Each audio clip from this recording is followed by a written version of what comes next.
So my name is Stacey Yvonne. I'm with the Hollywood Critics Association. I heard about this show. I was like, how?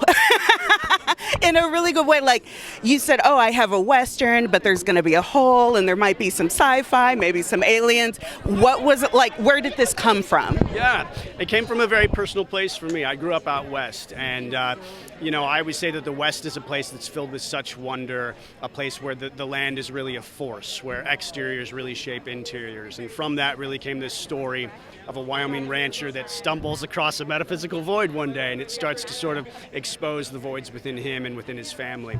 And hopefully people will take away a story about real people grappling with the unknown, and it will really touch a chord there. So combining the sci-fi with the Western for us was always driven by, does it make us feel something? I think that's the most important part. And is it a fun time? I think going from wry humor to operatic tragedy and everything in between, we really tried to ask what makes us feel, and I hope that comes across.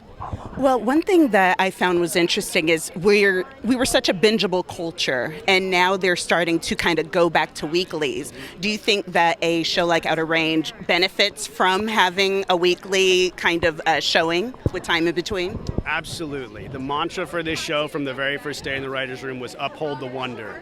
And there's a way that we want to really infuse the show with mystery, to really push it along, to really let that breathe in a way. And that to me is just really exciting, to have people ask questions and really live on that cliffhanger edge for as long as we can.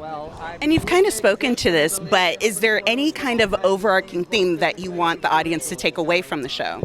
Yeah, I think the show is really asking this question of what would happen if a disenchanted world stumbled upon enchantment. I think if we can get our audiences asking that question, we'll have done our job. And finally, you wake up one day and you find a hole, a metaphysical hole in your backyard. What are your next steps? Well, first run and then try to figure out what it is. There's lots of mysteries in this show. We hope people will tune in and enjoy them as much as we did when we were making it. Well, I'm very excited too. And yeah, congratulations. I can't wait to watch.